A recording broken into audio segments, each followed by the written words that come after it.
It's the mother of all talk shows. It's the mother of all talk shows. It's the mother of all talk shows. Go get 'em, George.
George Galloway, and the mother of all talk shows.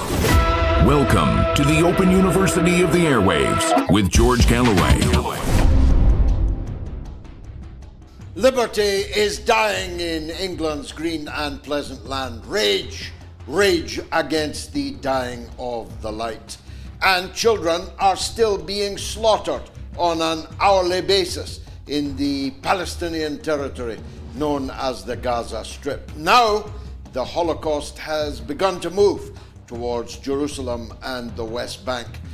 Israel's isolation is now absolutely complete as Netanyahu, played out, old routine, fails spectacularly at the United Nations. We'll be talking about Trump's plan for the Gaza Strip. We'll be talking about Trump, and above all, we'll be talking about Keir Starmer and his ailing, failing government. It is the mother of all talk shows. Curious about our curriculum? Have something to say? Then call us now to join the debate on the mother of all talk shows. The only education you can get for free.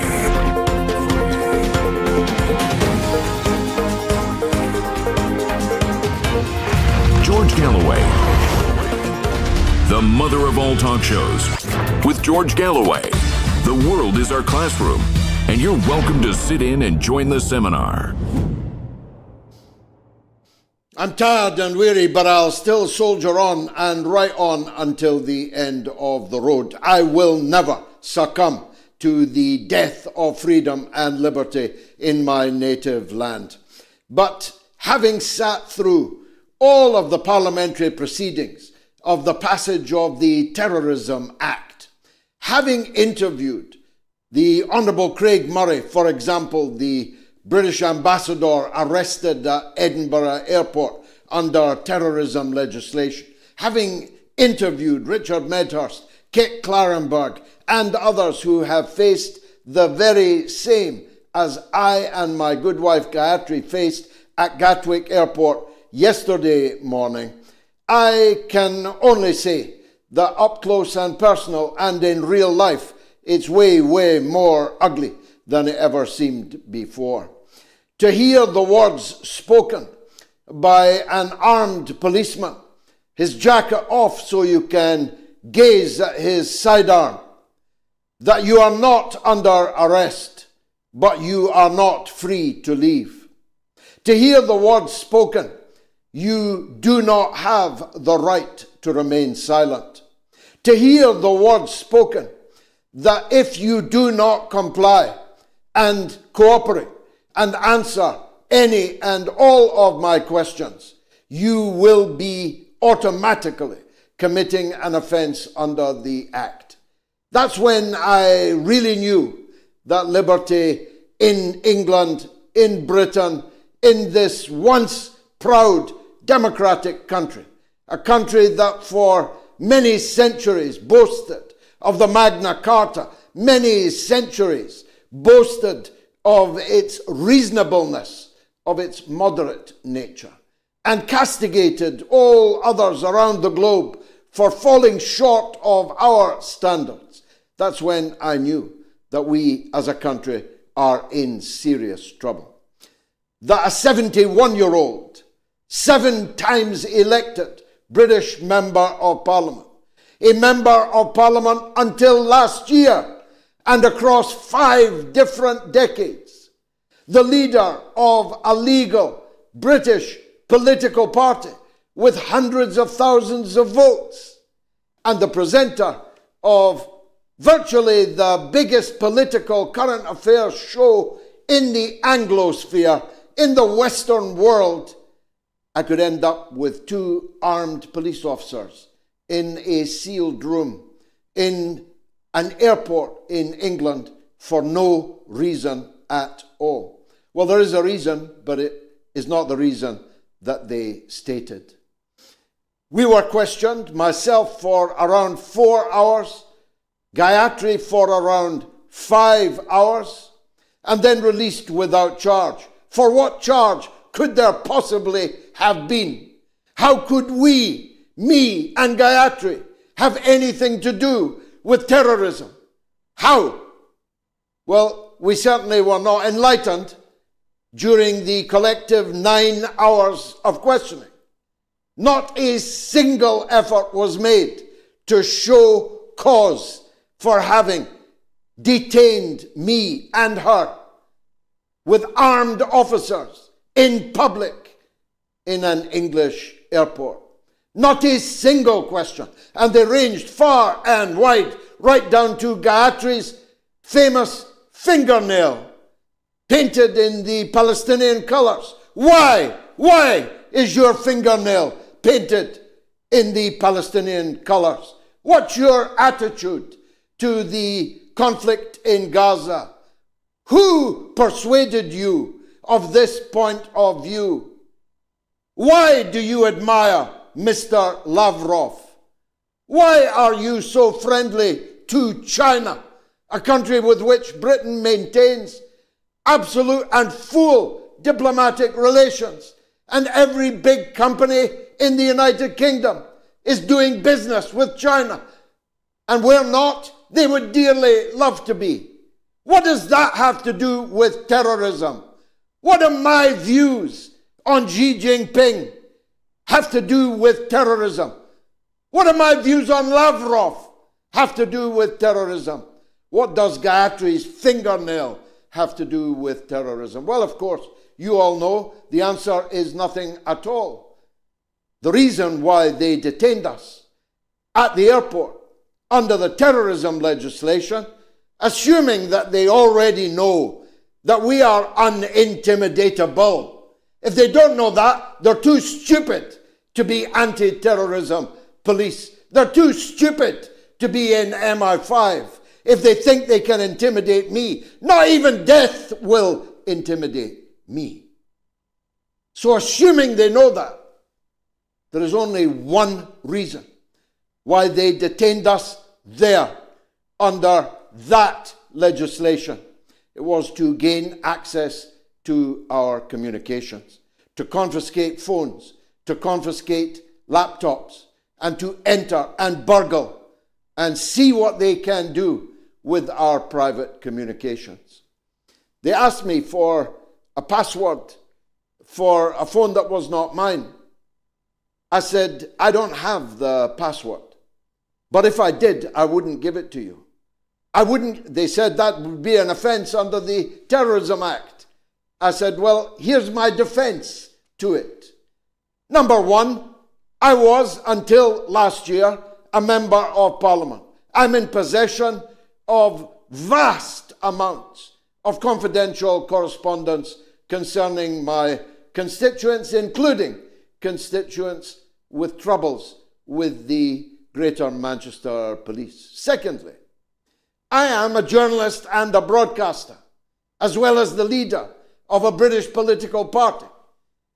I have contacts, sources in the police itself, in the security service itself. I have contacts in the civil service, in the parliament, even in the government. Do you really think that I would betray my sources to you? You really think I'd put all these people in trouble at the mercy of you? And thirdly, and I'll move past this one swiftly, I am a litigant in a major, globally significant court case against Twitter, against Elon Musk, before the Dublin High Court. The case is at a critical juncture. You really think I'd give you access to such crucial, legally privileged and confidential information? But as it happens, I don't know the password. So I'm not refusing to give you the password. But if I knew the password, I would refuse. At that point, they could have charged me, but they did not. And we were released without charge. But not before I missed the speech I was to give at a meeting in central London in the presence, amongst others, of the ambassador of the aforementioned People's Republic of China. The meeting went very well in any case. My apologies to the organizers and to His Excellency, the Chinese ambassador. But it's come to something when a man like me, a man with the profile that I have, can be stopped by armed policemen at an English airport, held together with my wife for 9 hours, missing the engagement that I had come to London to perform, and having to make that weary journey back on the train with no phones, with no laptop, incommunicado, unable to speak with any of our family, any of our comrades, any of our friends, or any of our legal representatives. However, that latter point has now been resolved, and tomorrow Gayatri and I will fly to Belfast for a consultation with my lawyer, the esteemed Kevin Winters of KRW Law, and a press conference will follow at 4 p.m. in the KRW conference room in Belfast. I advise everyone to pay close attention to it, because I will be then making announcements of quite considerable importance. But of course, the world went on, although without access to social media, I'm actually a little bit behind the curve. But I do know that nothing changed in the Holy Land. I do know that Satan is still on the rampage in the Holy Land. And I did see him on stage to an empty hall in New York at the General Assembly of the United Nations. I don't know if you agree. I haven't seen the reviews for the reasons I've just explained. But he looked well past it. He looked well clapped out. He looked well beaten. He looked like a total loser. You're supposed to laugh, he said, in a non-punchline, in a punchline like Keir Starmer might have delivered.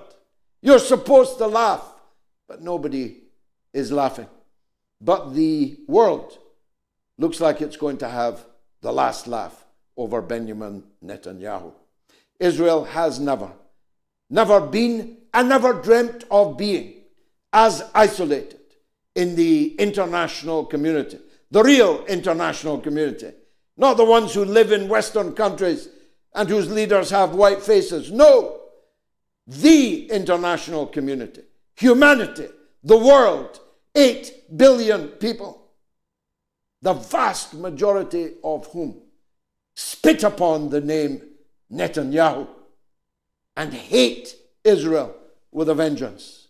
And in the words of Megyn Kelly, the celebrated Republican from the United States, everybody under 30 in America hates Israel. And a very large number of those over 30 also. And the turning point in the US attitudes to Netanyahu, to Trump's unnatural relationship with him, is closely tied to the motive and perhaps to the execution of Turning Point USA's founder and main star, Charliekirk, about whom more later, and about whom there was much in Wednesday's show, if you have not yet caught up with it. I do know that they are still dying in the Lebanon. I do know that Israel is still itching to have another round with the Islamic Republic of Iran. I do know that they're still murdering people in Yemen. I do know that the danger of world war continues in Europe, in the theater of the Ukraine. I was present at an auspicious moment in Russia earlier this week when it became clear that Donald Trump finally was unmasked as someone who simply could not be trusted. Someone who speaks with a forked tongue.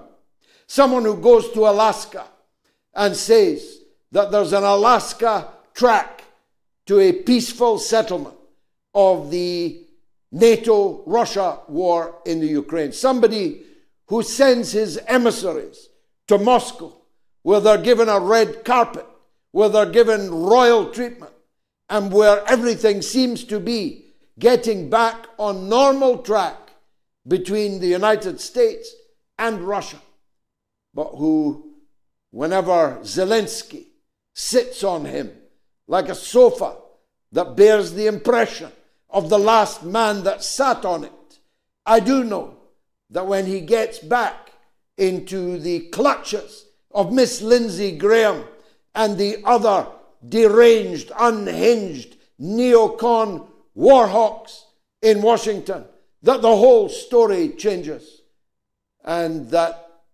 NATO is free to give as many American weapons to Zelensky, who can do with them as he will. Now, there is the caveat that there ain't that many American weapons left in the armory. There is the caveat that without NATO soldiers firing some of these weapons, Zelensky will not be able to make use of him. But the signs are, and the portents are, that the crisis in Ukraine, which has taken the world so close to nuclear war, has not gone away. I do know that Keir Starmer, with 11% approval rating in the United Kingdom, the lowest approval rating ever recorded since records began, the most hated Prime Minister in Britain's entire history, a history which includes Tony Blair and a history that includes Margaret Thatcher. The most hated Prime Minister has just launched as his flagship the most hated policy in the land, one which unites people of left, right, and center, people who agree on nothing else, but agree that digital ID must be turned into Keir Starmer's poll tax moment. We have to bring Keir Starmer down, and we will never get a better opportunity than the one he himself, with Tony Blair's authorship very clear in it by introducing something so un-British, something so unholy, something the electronic equivalent of police officers demanding that you show them your papers. All the things that we prided ourselves upon. Unarmed police, no ID being required by a Gestapo at airports or on the streets. We, the land of hope and glory, we, the land green and pleasant, we, the land that said that we fought and our grandparents died to preserve freedom and liberty in our land, are slipping into a tyranny so grave that even Donald Trump has to call it out on his visit to Windsor Castle. Even Vice President jdvance has to highlight how liberty in England is dying in front of our eyes. Now, my last words for the moment are these. I have been flying in and out of this country all of my life. Over the last 3 years, I have been flying in and out of this country more than I could count. From Russia, from China, from Iran, flying in and out with nothing more than a good morning, sir, at the border. What changed yesterday? Why was I stopped for the first time in my entire life? 50 more years in politics. Why? What changed? I'll tell you what changed. Shabanamahmood changed. The new Home Secretary or Interior Minister for those outside of this island. She was my student once. I can't claim she was my best student. I wouldn't ordinarily boast that she learned from me. But when she was a fledgling council candidate, along with others, in the Embassy of Pakistan and in the House of Commons, I tutored her in how half passably you could speak in public in English. Now that she's the Home Secretary, she ordered those armed Gestapo to arrest me, to hold me, to grill me, and to grill my wife for even longer. It's all coming up. It's the mother of all talk shows.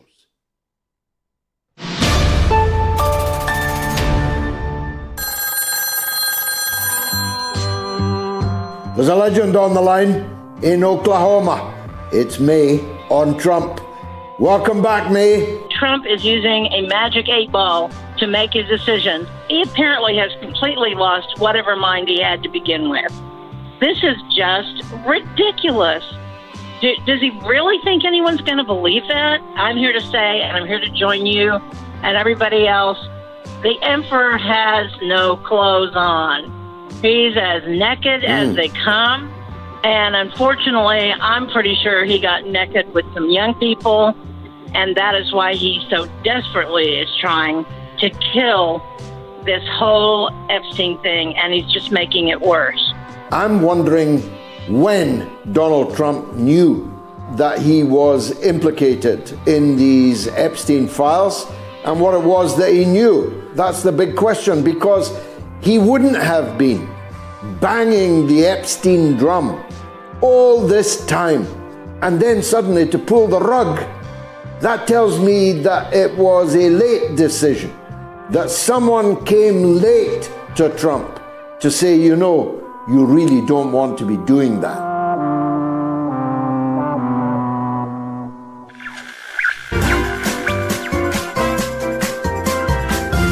You are listening to the mother of all talk shows with George Galloway.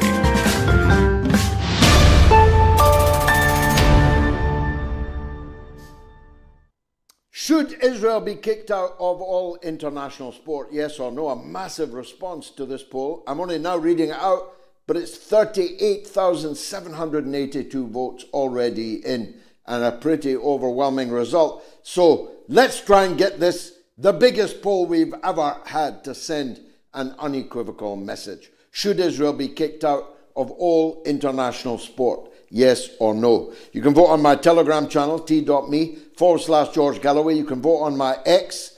You can, if it's still existing. I have no idea. I haven't seen it, but I'm told that you can still see it, and you can definitely still vote on it. You can vote on the YouTube community poll. You can vote on the YouTube stream, and if you're watching us on the YouTube stream, please don't forget to subscribe to my channel and give the show the thumbs up. It helps in the ceaseless struggle with Mr. Algorithm. And of course, my Vanguard, my elite core, my Patreon supporters, you can vote on there also. You can call the show. It's toll free in the US and Canada, +1 844 944 3344. It's free of charge in Britain and Ireland, 0808 196 5522. And the worldwide number is 0044 203 966 2625. So hit the phones, Jack and Jacqueline, while Jackson Hinkle joins me as my first guest this evening. He's the smartest 23-year-old I have ever met, and I include myself at the age of 23, and I was pretty smart. Jackson Hinkle, US-based political analyst, host of the unmissable Legitimate Targets. Before I hear from you, Jackson, amongst the many whimsies which constituted 4 hours of interrogation for me, in which not a single substantive question was asked, not a question about anything I had done, said, written, read, or any person I'd been in the proximity of, not one. But there was a question about Jackson Hinkle. They're mighty interested, and so they should be. The whole world should be interested in Jackson Hinkle's views. Jackson, I don't know where to start touring the horizon. Let's start with Netanyahu's disastrous trip to the rostrum in the UN General Assembly in New York. It bombed, if you'll forgive the pun. It definitely did. I first want to say thank you so much for having me on your show again. And I am very happy to have you doing this show tonight as a free man. You and Gayatri being so criminally treated by this government that will gladly welcome the former AQ leader. I'm not going to say the exact word because I don't want to get banned on YouTube for you, but you all know what Mr. Jolani was doing in Syria and Iraq before he was the president of Syria. So you have the defense minister of the UK who's welcoming this terrorist into your country and giving him the royal treatment. You've got meetings with the Israeli genocidal president at 10 Downing Street. But if you stand up for Palestine, if you stand against the lies that are being pushed about Russia, if you stand for truth in the development of China, then I guess you will be detained in the UK. You'll be charged. You'll be detained under a terrorism act. This is the most ludicrous thing I've ever heard of. So I'm very happy to have you free and Gayatri free. And as for the events at the United Nations, I mean, I can't say that I'm surprised because this is exactly how the world should be reacting when a genocide is taking place. You know, a lot of people seem shocked by this in the mainstream media, but I think average people like you and me, we look at this and we say, well, what other response would there be? Why would you entertain this genocidal lunatic as he continues his rampage at the United Nations? He walks out there with this big this big lapel pin thing he had on, a giant QR code. He looked ridiculous. His speech was even more ridiculous. You said he had a Keir Starmer moment. I say he has a Jeb Bush moment, telling the crowd, his own paid actors in the crowd, in the audience, to laugh and clap for him. But it really shows the state of affairs right now. The world doesn't stand with Israel. The United States Congress does, and they'll give them a standing ovation every 50 seconds. But the world does not stand and will not entertain this madness any longer. The flotilla of gallant siege breakers from many countries and dozens of ships, maybe scores of ships by now, throughout a media blackout, are steadily making their way to Gaza, and they have now been joined by an Italian warship and a Spanish warship, because both of these countries have a substantial number of nationals on board whose lives are at risk from the already begun constant drone attacks on the flotilla of peaceful people bringing aid to a starving and destitute people.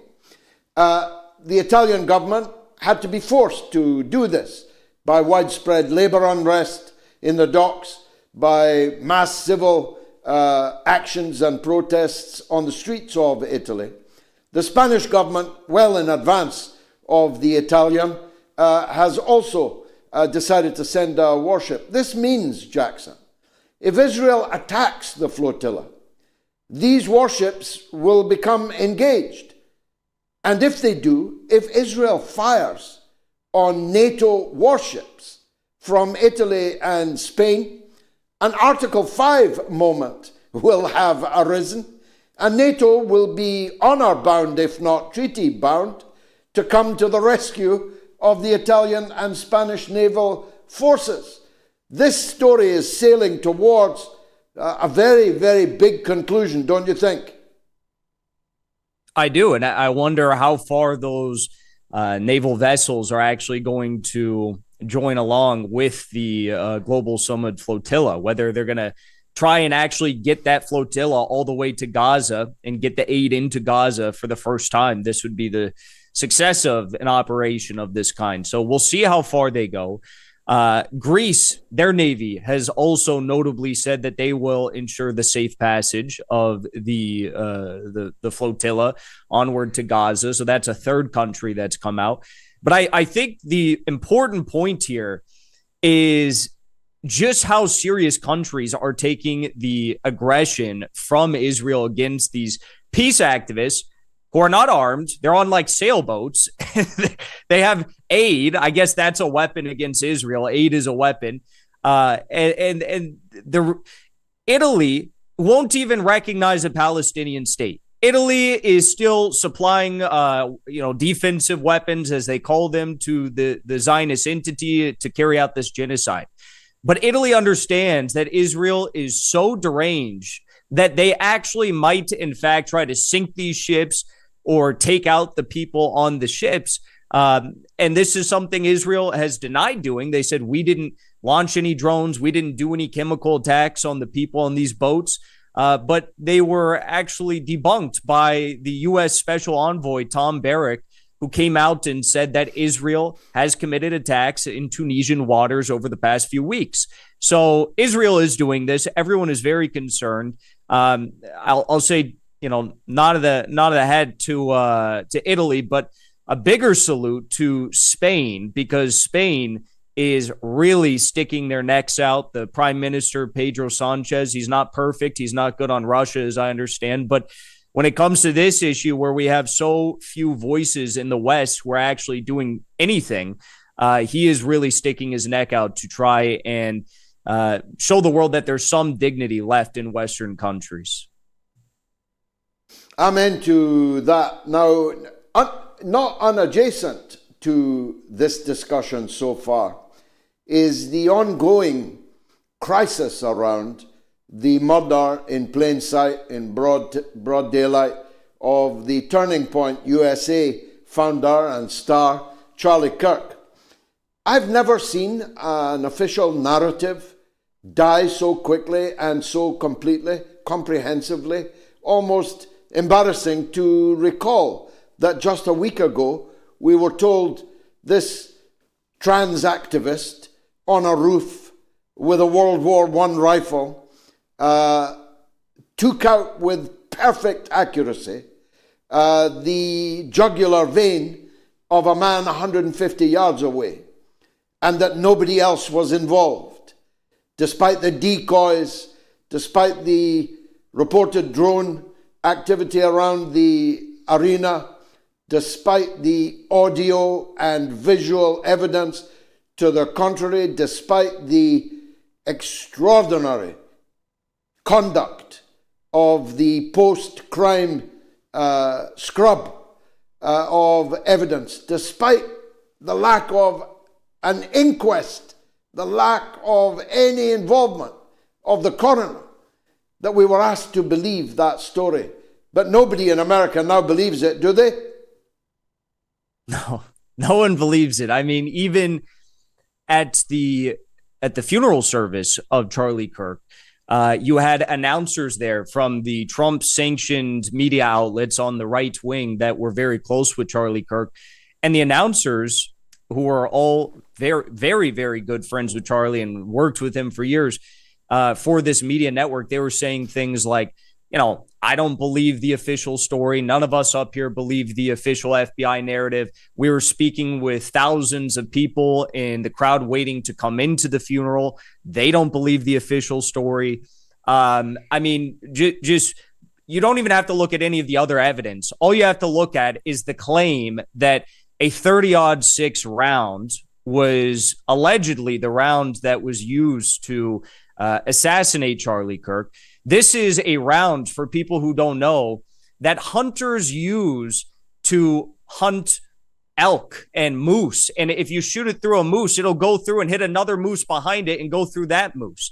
They use this to shoot grizzly bears. But they're telling us that, you know, hypothetically, you know, if this really was a 30-06, that it didn't completely blow off the head of Charliekirk, not to get too detailed here, but that's what it would have done.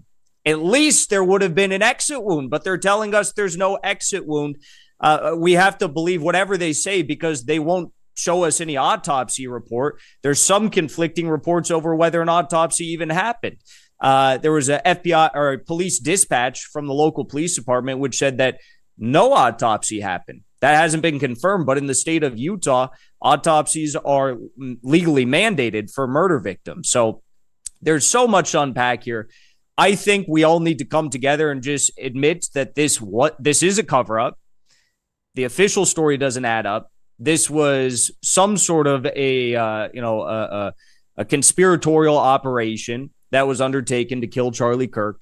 And beyond that, we're not going to get the truth, at least not for another 50 or 100 years, because right now the powers that be are muddying the waters. They're filling the internet and social media with tons of crazy different theories that really hold no weight, but they're trying to make everyone crazy looking at 100 different things, when the truth is the only thing we should be focused on is that we're getting fed a bunch of lies.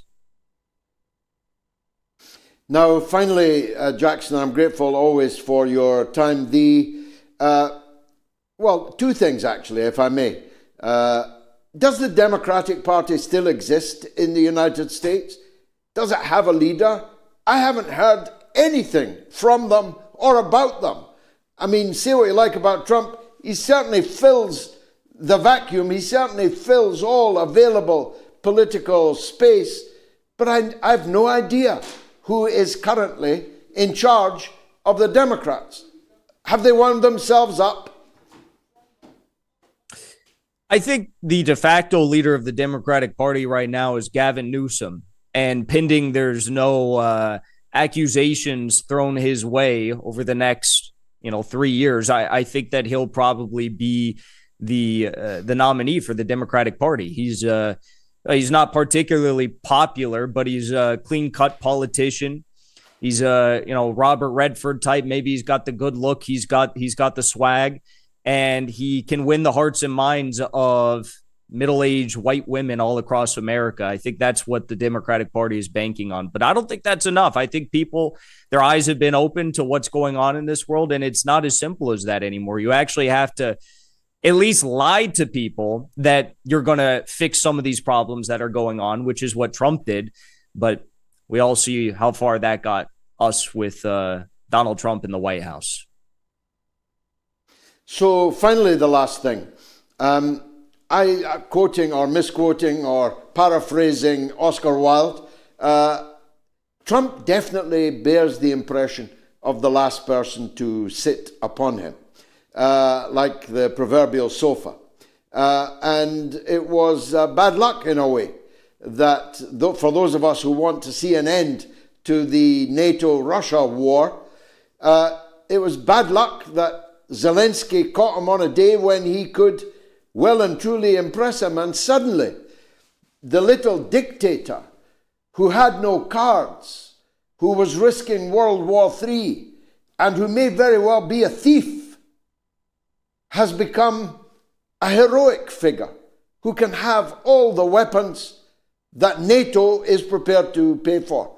Is that what happened? Yes, I mean, before Trump was even elected, I think a lot of us predicted that he would give some half-measure peace deal to the Russians. Russians wouldn't accept that. He'd get very upset, and Western escalation would materialize under the Trump administration if he was elected. And that's kind of what we're seeing now. But I think the more important aspect here is that this is all about making sure that Europe is as dependent as possible on U.S. Oil and gas, as well as U.S. controlled supply chains all across the world. If you look at what Trump's saying when he spoke to the coalition of the willing, as they call themselves, he said, I think you should really back off the purchases of Russian oil, the refined petroleum that comes through India. You should back off that, and the gas that Hungary and Slovakia are still taking. Well, why is he saying that? Because he wants Europe to buy American goods.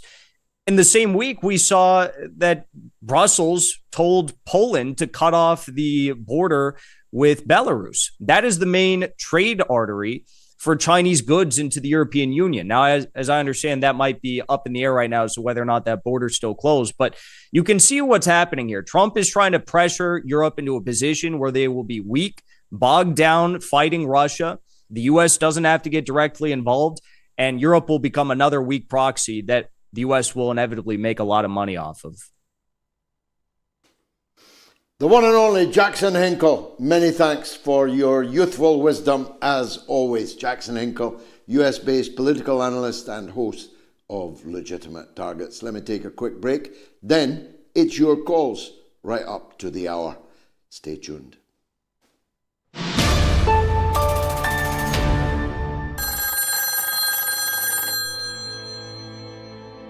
Let's go to our old friend Declan in Dublin, who's online too. Go ahead, Declan. Right, George.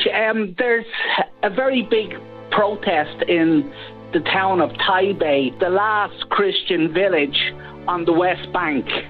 If they lose this, they are finished in the Holy Land.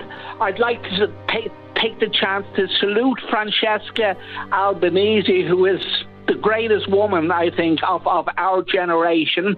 And the hope is that there are other Francesca Albaneses out there who will do something, because the Western churches, the Catholic Church especially, and the other main churches are doing absolutely nothing for their co-religionists in the Holy Land, just like they did nothing for them in Syria or in Iraq. They don't even talk about them, never mind do anything.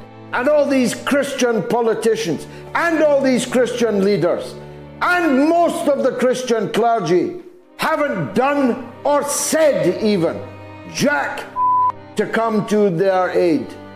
They're not Christians, most of these politicians. When they say they're Christians, better count your spoons, or better still, count the burning Christian houses.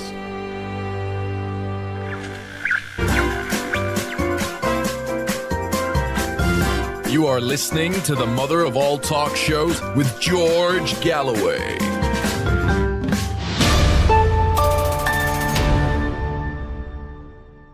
A reminder of the poll: should Israel be kicked out of all international sport? Yes or no? You can vote on Telegram, on X, on the YouTube community poll, on the YouTube stream, and on my Patreon. First call from California, from Will on Kirk's Memorial. Go ahead, Will. Hey, George, thanks for taking my call. Was this actually a memorial, or was it a GOP fundraising spectacle?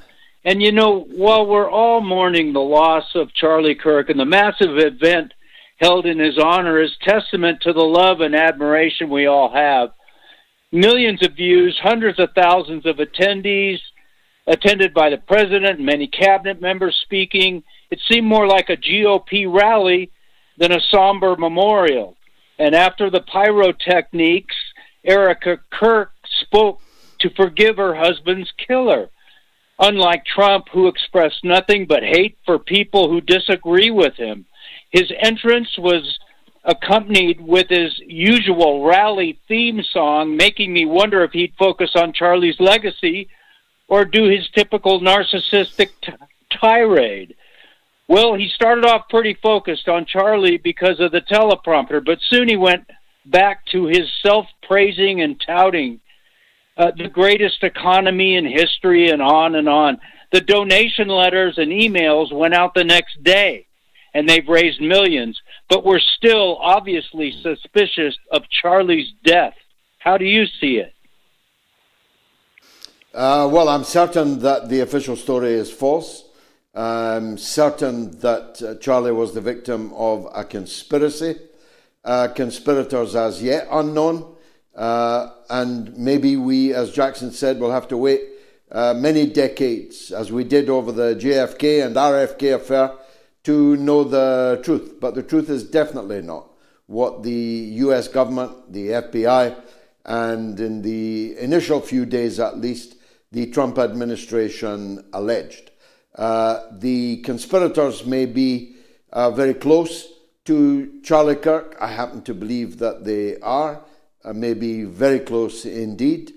I'm struggling not to pour scorn on the culture of the people of the United States. It's their business.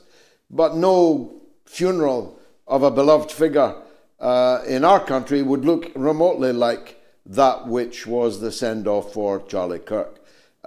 It was more Las Vegas. It was the conduct of Trump himself, the conduct of the widow, the interaction between Trump and the widow.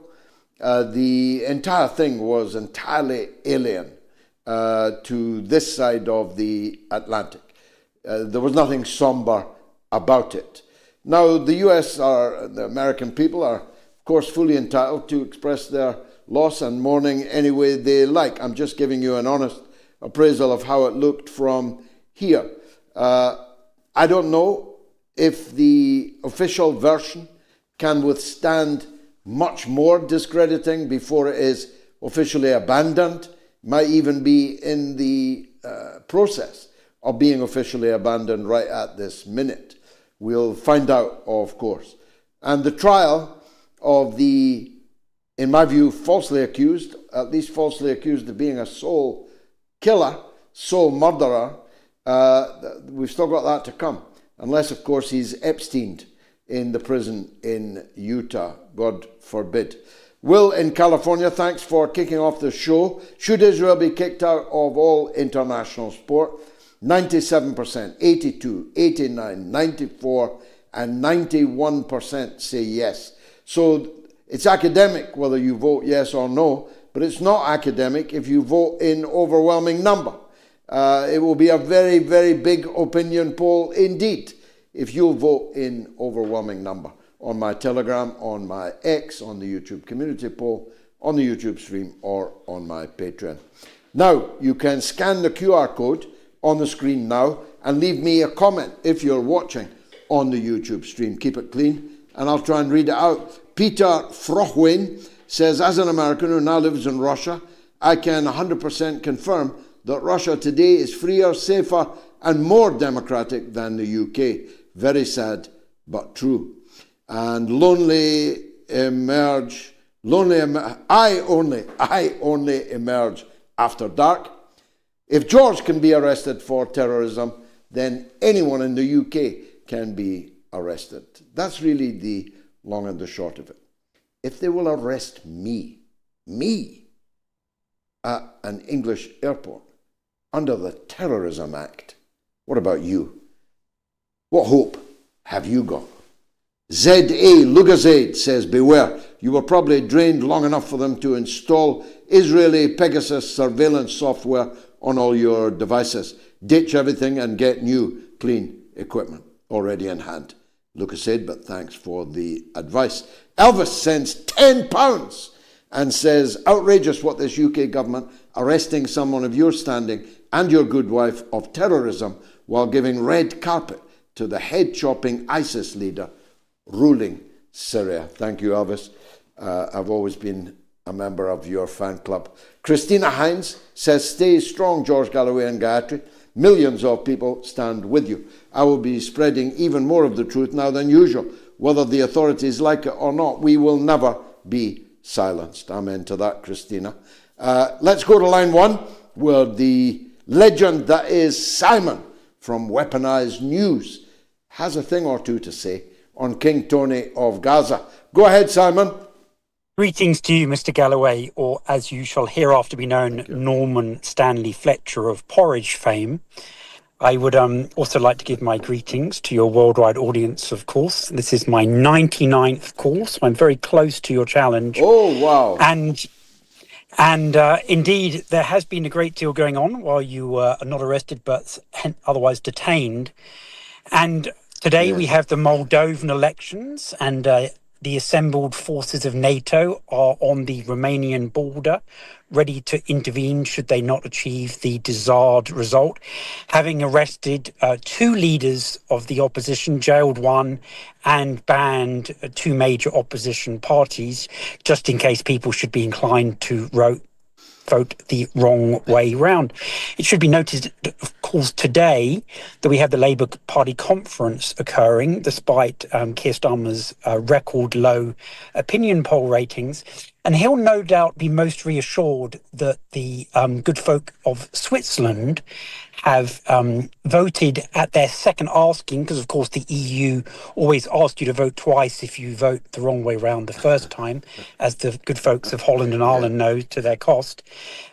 They've voted by 50.4% to accept their version of digital identity. But it should be noted, when you see government ministers clamouring how the great bastion of democracy going back to 1000 AD is embracing this form of digital imprisonment, that this was a massively scaled back version.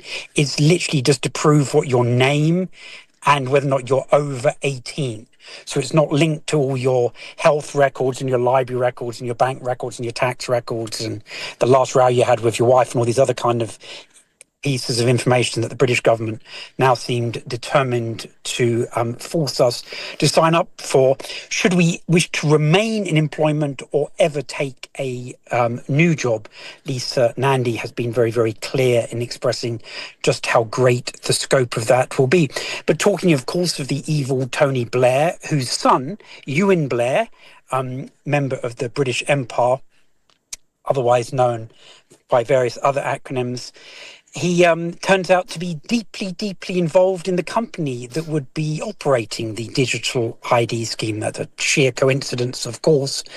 And Tony Blair is only available to become the head of the new Gaza imprisonment committee because he's essentially achieved his goal that he's been working on with Bill Gates since UNID 2020 was introduced in 2016. It's a very, very long-term scheme that they have hatched, is moving on from one act of imprisonment to another act of imprisonment for the long-suffering people in Gaza.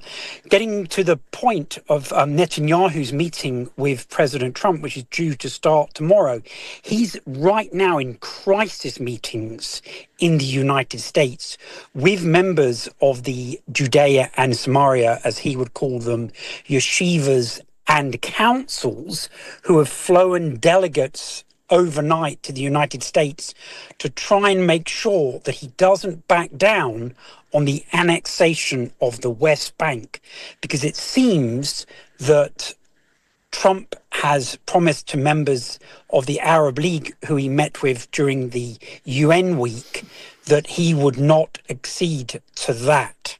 And that's one of the key points of the 21 that the Israelis want to make sure doesn't go any further, along with the point that a UN/Arab force is going to be responsible for the security of Gaza. The Israelis are absolutely adamant against that as well. So there's some very, very severe sticking points that Netanyahu is going to somehow try and reconcile with Trump. And as we know, Trump tends to do the last thing that was whispered into his ear. And this, unfortunately, is going to be the last thing. But we may not hear the outcome because we're only 3 days away from the entire United States government being shut down once again. The Democrats have come up with a very, very bold request for $1 trillion of additional healthcare spending. Heaven forbid that we would ever do that instead of giving it to the Department of War, as it's obviously renamed now. But they do seem to indeed be at loggerheads. And there's going to be another emergency meeting between the leader and opposition leader of the House of Representatives and the US Senate with President Trump before he meets with Netanyahu. So lots of things to watch on Monday. And I wish you well, sir, and would suggest you might want to think about some resistance to interrogation training before you next travel overseas. Thank you very much indeed. 99 calls not out. I look forward to your century, your 100th. And by the way, the only reason that Tony Blair got the gig as governor of Gaza for Netanyahu and Trump is that Satan was otherwise engaged. A big thank you to this week's top donors who've made it onto the wall of fame tonight. Esmat El-Sherbini, Kenneth Morris, Peter McAvoy, Thierry Laurent, and Jason Higgins. A big thanks to each and every one of you and everyone who is going to donate this evening on moats.tv. Or you can scan the QR code now and you can get your name up in lights too. Craig is in Silicon Valley on government corruption. Go ahead, Craig. George, I'm a first-time caller and a long-time fan. I'm the founder of honestyparty.org, and I'm the founder of honestyparty.org, and I'd like to thank Greta for the gossip flotilla. By the way, if you go to gretathunberg.com, your show is the pop-up of the day. I run that website. I'd like to thank Francesca Albanese, who I think should be the UN Secretary General. And I would like to thank your wife for putting up with you, for supporting you. I think she's also must be a great woman, George. Honesty Party says that you can be a member of any party and still be an Honesty Party member simply by being honest. And we follow the George Washington principles that multi-party systems are our greatest enemy, where they divide us and they allow foreign governments to take over our country, as you have seen with the Zionist regime out of Israel. We believe we should be united and not divided. And we believe that by forming grand juries, we can quickly retire and replace the corrupt politicians in Congress.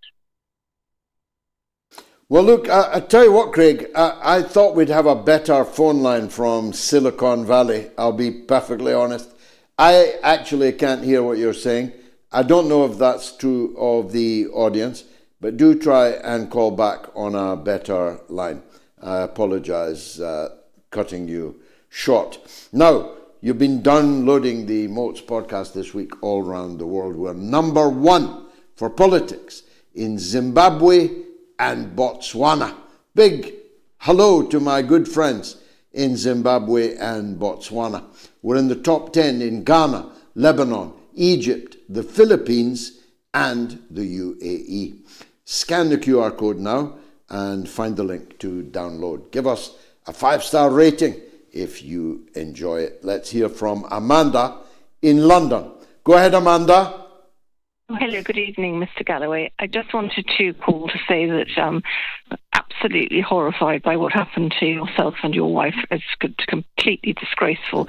And I've left my details with your earlier when I called to say that we'd very much like to contribute to any legal fund you have, because this must be pushed back against. I mean, it's absolutely terrible. And we have very good legal connections. I know you do yourself, but I'd certainly like to keep in touch, and I want to be able to assist you any way I can. Most kind of you, Amanda, and we'll certainly take you up on that. I'm going to Belfast tomorrow. My able lawyer, Kevin Winters of KRW Law, is there, and he has scheduled a press conference for us jointly to address at 4 p.m. in their boardroom. I anticipate quite healthy attendance at that. Look, I'm not going to pretend it hasn't affected me, but it's not affected me in the way that they would have hoped that it might. It has affected me to the point of an almost manic determination to strike back and to stand firm and to never agree to go quietly into that good night. Rage against the dying of the light, I said at the beginning of the show, and I truly mean it. And my rage can be quite formidable, Amanda. A big thank you, real thank you for your kindness, and we'll definitely be in touch with you. Let me take a quick break, and then we have a very special guest. Retired Lieutenant Colonel Tony Aguilar, a retired US soldier and a former worker at the infamous Gaza Humanitarian Foundation. I promise you that's an interview that's going to live long and travel far. Stay tuned. I'll be right back.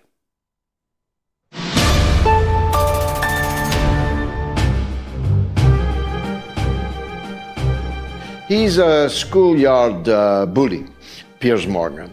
And he does have a big show, but then he has a big and plush and very well appointed studio. And he has a big and very well paid staff. He has a very big budget. He's an extremely wealthy man. And the combination of all of that does give you a certain head start. We, on the other hand, are a mom and pop business. There's just me and Gayatri. And the people who told me the phones are melting are my own grandchildren who are answering the phones for nothing. This is an unpaid gig I'm doing and do twice a week. Nobody pays me one brass farthing to make this show, to present this show.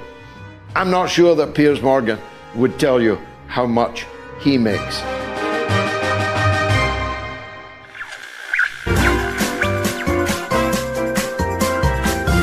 You are listening to the mother of all talk shows with George Galloway.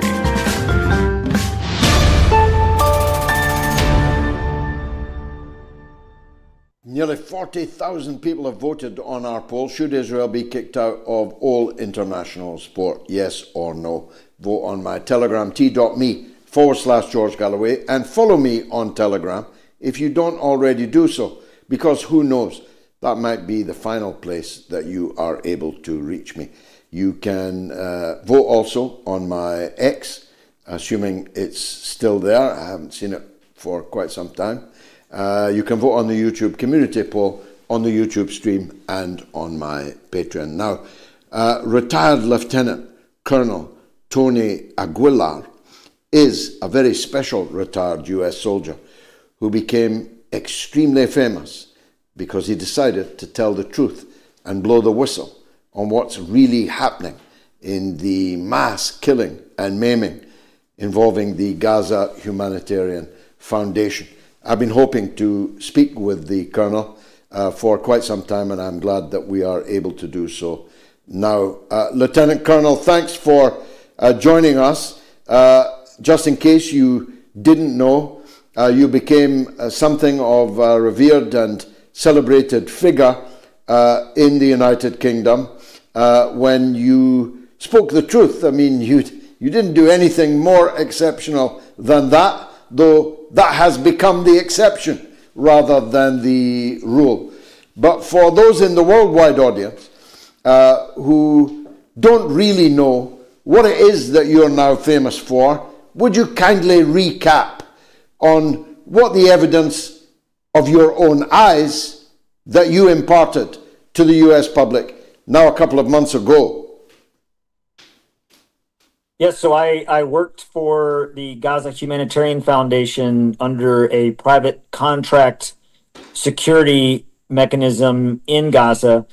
And not only did I witness the systematic establishment of a process that was designed to displace and further dehumanize Palestinians, but the targeting of unarmed combatants by the Israeli Defense Forces, the use of lethal force against women and children and unarmed civilians who were seeking food, but also the abhorrent behavior of the Gaza Humanitarian Foundation through the UG Solutions contractors that were there supposedly to provide humanitarian assistance and provide aid, who were doing nothing more than providing a trap to displace the civilian population and further put them at danger to be targeted lethally by the IDF. And it became clear to me that the United States complicity in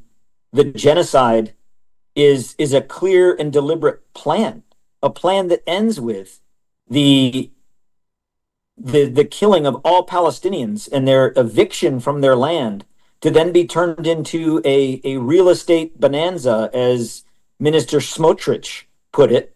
And you heard Milikowski at the UN speak last week that there will be no Palestinian state if he has anything to say about it.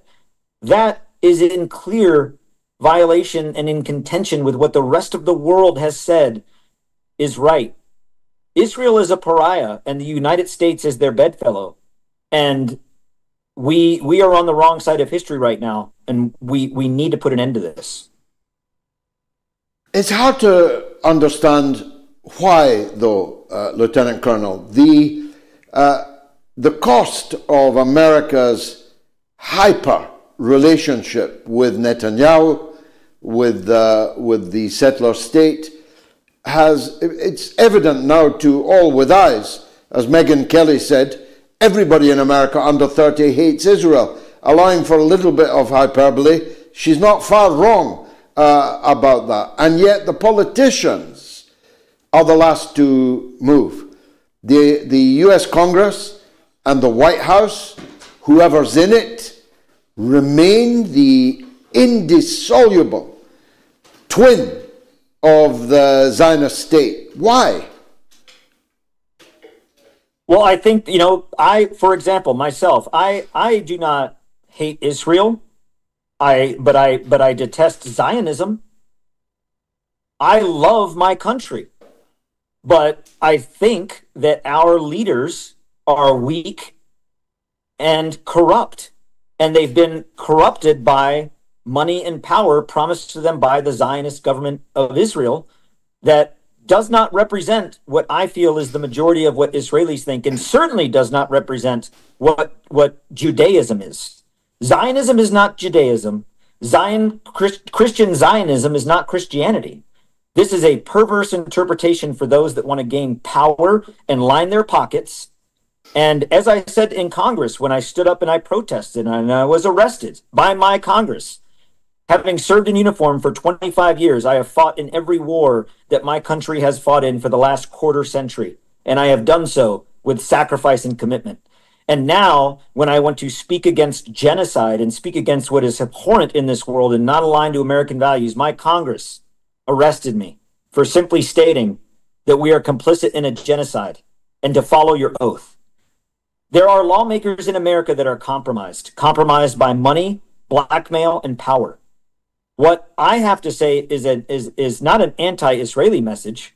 What I have to say is an anti-Zionist message. What I have to say is pro-humanity, not only pro-Palestinian. I am pro-Palestine.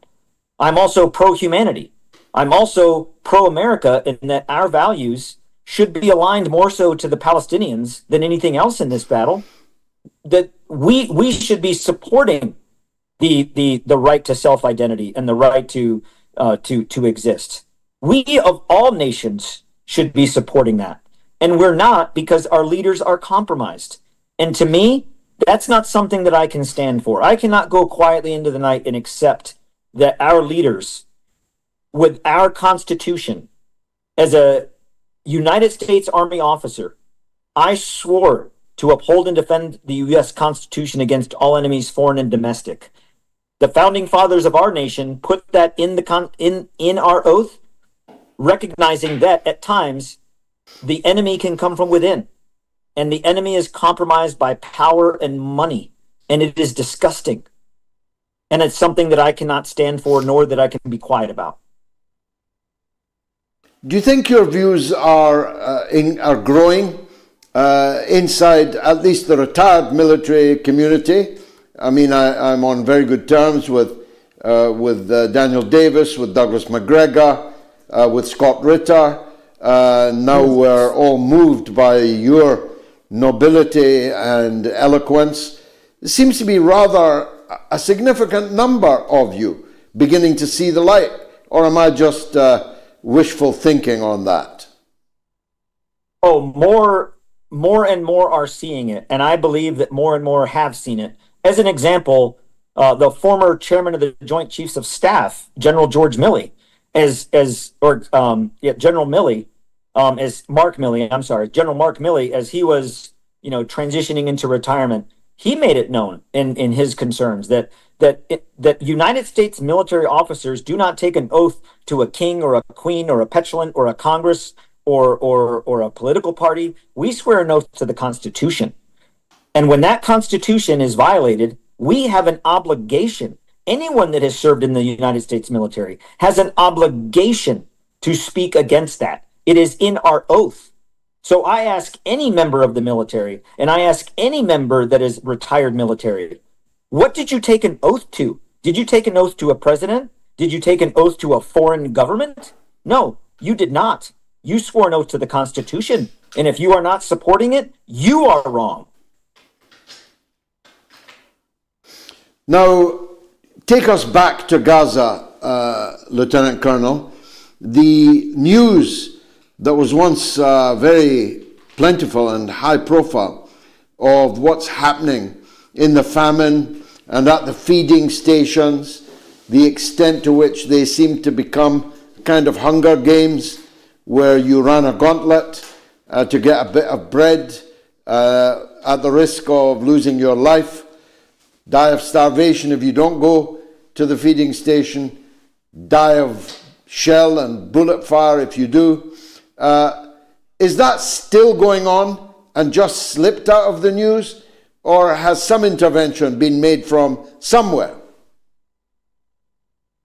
Intervention has not necessarily happened. What the sites themselves are still very dangerous for Palestinians that travel to these sites, but there's been a transition in terms of the environment that is actually, it's more concerning now, because Israel, hand in hand with the United States, is ever closer to attaining the final solution. This has been the plan from the beginning. I know this to be true because I've seen the plans. I was the operations officer for UG Solutions under the Gaza Humanitarian Foundation in the planning and the execution of what was going on. The plan has always been, 1, establish the sites and get them up and running. 2, displace the population from central Gaza. 2, create more of a need for food and aid, to where when even the smallest amounts of food was going in, it made it seem like something was being done. It's a facade. It's part of the plan. Phase 3, once operations start in the north, Operation Gideon's Chariots 2, which is happening right now, clearing northern Gaza from the Netzarim corridor through Gaza City, through Bayit Hanun, through Jabalia to the Erez crossing. That's happening right now. We see that on TV every day. As that's happening, displace the surviving population from the north all the way down to the south to these GHF sites that are now serving as internment camps. There isn't as much in the news in terms of the killings and the shooting, because there's no longer the volume of distribution that's been going on, there's now this internment where Palestinians that reach these sites that survive are biometrically enrolled into a database run by the United States that then gets handed over to Israel. And now that that's happening, the plan is to now reduce the population through disease, famine, starvation, no water. These internment sites that are in the south run by GHF have no running water. They have no process of bringing in food on a consistent basis. There's no medical support. The last operating hospital, Al-Shifa Hospital in the north in Gaza, is already on the verge of falling apart. That's the last hospital that exists in Gaza. So bringing everybody to the south in an environment where disease will take root and kill thousands, where the famine will continue to kill thousands, is part of the Gaza Humanitarian Foundation's design in implementation with the Israeli government through the Coordinating Office of the Governance of the Territories, COGAT, which controls everything in and out of Gaza. This is all part of the plan. This is not Israel failing in Gaza. This is Israel succeeding in the execution of their final solution. That is where we are right now. Furthermore, the Gaza Humanitarian Foundation, since I've come out and have revealed what's going on, have made changes to give the perception that they're not these things. Like the entire security contract was under the control of the Infidels Motorcycle Club. When that story came out, they then conveniently fired those individuals, but the damage has already been done. You have an infidel motorcycle club, a group that thinks that that all Muslims should be eradicated from the earth. That's who's responsible for your security inside of Gaza? That is disturbing. Deeply disturbing, dystopian, and the internment camps of which you speak, many would perhaps hesitantly, but nonetheless inevitably describe as concentration camps. The Palestinians now face a choice of dying in the north and center of Gaza or entering concentration camps in the south. This is the same process, the same design from which the Nazi Party designed in the implementation of the eradication of the Jewish people and the Holocaust. It's as if Israel took that design and improved upon it to be more lethal and more decrepit and more deceitful. And in doing so, just the number, just look at the statistics, the facts that have come from the Israeli government themselves. This isn't Hamas propaganda. This isn't the Gaza Health Ministry. This isn't the PLO. This isn't some organization that's a pro-Palestinian organization that's trying to spread propaganda. These statistics that I'm going to share come from the IDF, from the Israeli government themselves. 83% of the casualties that have been incurred in Gaza are civilians. That means if you're fighting Hamas, for every 10 people you kill, 8.3 of those individuals are unarmed non-combatants, majority of which are women and children. That is not only criminal, that is immoral. The United States is hand in hand in a part of doing that, giving them the bombs that they drop, being a part of the displacement model by promising food. And you put an individual, you put a human being in a position to where they have to choose. Does my family stay here and die of starvation or potentially get bombed?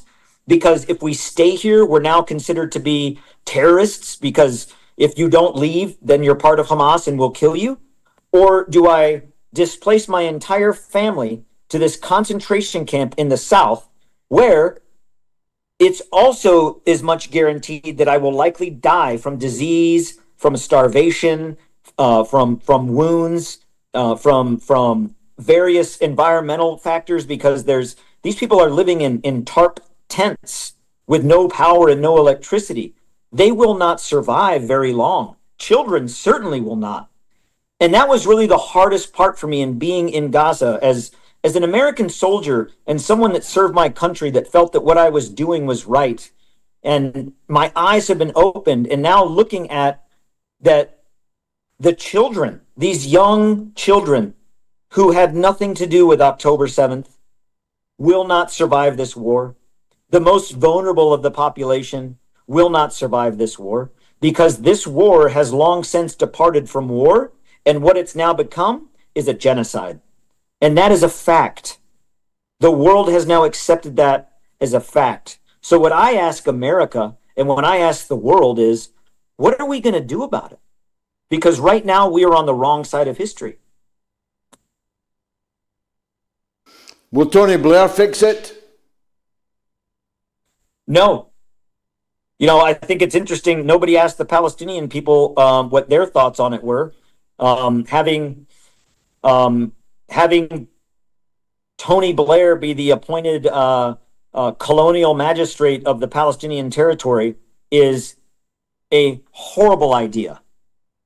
It is an idea that is rooted in colonialism, the colonial past of both of our nations, that we're taking the worst ideas of the past and rebranding them to do it now. And it is embarrassing that any government, to include the United States government, would propose that as a possible solution.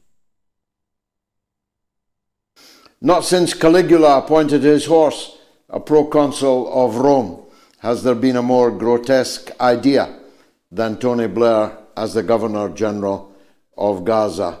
Retired Lieutenant Colonel Tony Aguilar, you have turned out to be everything that I hoped you would be. I hope this interview travels far and wide. You are an officer and a gentleman. Thanks for joining us on the Mother of I want to finish by saying thank you for your courage. Quick break. Your calls next. And speaking out. And then Gayatri with the social media news roundup. Stay tuned.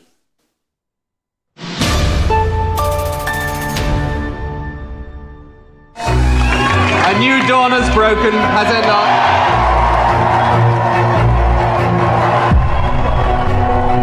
He had that Clinton thing. His eyes were round and big and smiley, and he was very charming. He became this incredible pop idol kind of prime minister. I think most people who have dealt with me think I'm a pretty straight sort of guy, and I am. New Labour was backed by the most powerful media interests because they realised he was representing them. He was caught red-handed trading policy in return for hard cash from a businessman. America has no truer friend than Great Britain. Both Bush as well as Tony Blair are now wanting to plunge the world into a Holocaust. JP Morgan paid him off for the Iraq war. The man is a war criminal. Is Tony Blair a war criminal? In my opinion, yes. Most definitely. The pursuit of money has become the dominant theme in your life. All these relationships are, in most people's estimation, corrupt relationships. No previous Labour Prime Minister has behaved in this shameful, money-grubbing way. How do you sleep at night? You know, it's that. It's as a person.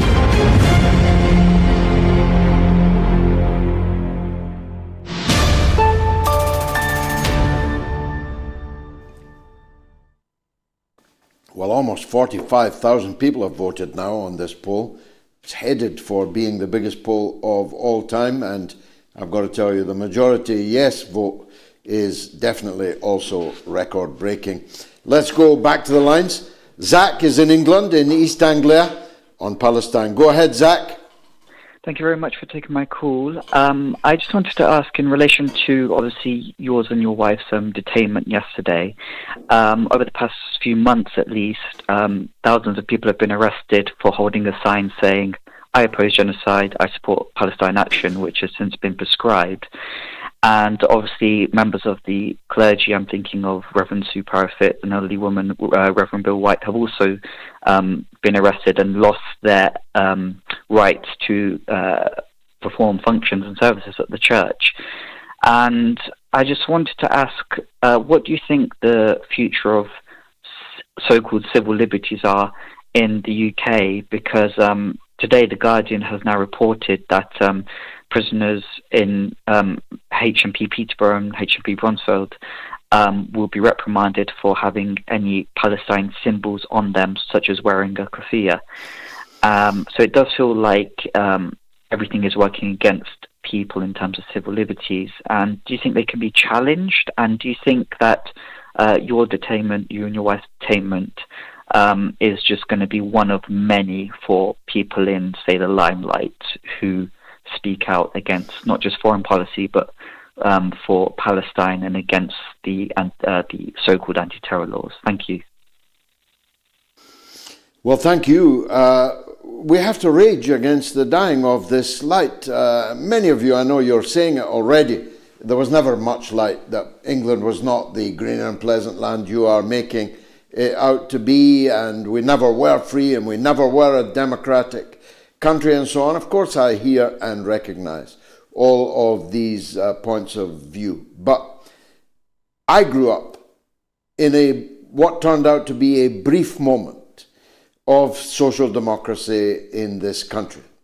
It didn't go far enough, but it is an incomparable land to the land that we live in today, of brand new council houses, with your father working in a factory at the end of the road that the government had forced the company to redirect to, with a health centre at the other end of the road where you got free milk, orange juice, malt, a free NHS if you were clever enough, free university, completely free, and an era of free speech. Of course, the television was owned by just a few oligarchs, and if you didn't cut the mustard with them, you would never be seen on television. But nobody would ever dream of telling you that you were under arrest because of a placard that you held up. Nobody would ever dream that 90-year-old ladies, that blind men in wheelchairs, that 80-year-olds in their scores, maybe hundreds, would end up on terrorism charges in Britain for expressing support on a piece of cardboard for an organization of peaceful, non-violent, civil disobedience people. Nobody would have believed that in the period in which I grew up. Now, of course, it may be too late. The Britain that we had may never appear again. Like Brigadoon, it might reappear every 7th year out of the mist. It might turn just into legend. It might. But I'm going to die trying to stop this helter-skelter descent of our country into hell. It's becoming hell. I've got to tell you that when an armed policeman tells you you are not under arrest, but you may not leave, and you have no right to silence. Of course, they don't arrest you because the moment that they arrested you, you would instantly have rights, which you don't have if they don't arrest you. I mean, talk about catch-22, talk about Kafka. I'm not going to arrest you, but you may not leave. And you must answer any and all questions that I asked you. And if you choose to be silent, you will ipso facto, you will by virtue of your silence be guilty of terrorism. And as the police officer said to me yesterday, you try traveling around the world when you've been guilty of an offense under the Terrorism Act. I won't accept it. I know why they did it. They didn't even pretend, not even pretend, to have anything on me. They didn't say, You made a speech here, or you wrote an article there, or you made a broadcast there, or you were in touch with a person. They didn't even try to pretend that was the reason why I was in a room with 2 armed police officers. They did it to seize our communications for no other reason at all. And the only way they could have seized my communications is by arresting me under the Terrorism Act, because no judge would ever have given a warrant for them to raid my house or raid this studio. The judge would have said, where's your evidence that he's done anything wrong? And as they have none, they would have not got the warrant. The only way to unlawfully get in to me and Gayatri's phones and laptops was by arresting us under the Terrorism Act. Now, I say to people, if that's the Britain you want to live in, I won't. And if the plan is, and it might be, to drive me out of the country, I won't go. I will stay here in the land in which I was born and intend to die. I will not go, and I will not be silent. You can put me into prison, or you can shoot me, but I will never, ever be silent. Thanks very much, Zach, for that call. RAF09100 says, have you ever known a time like this in your lifetime?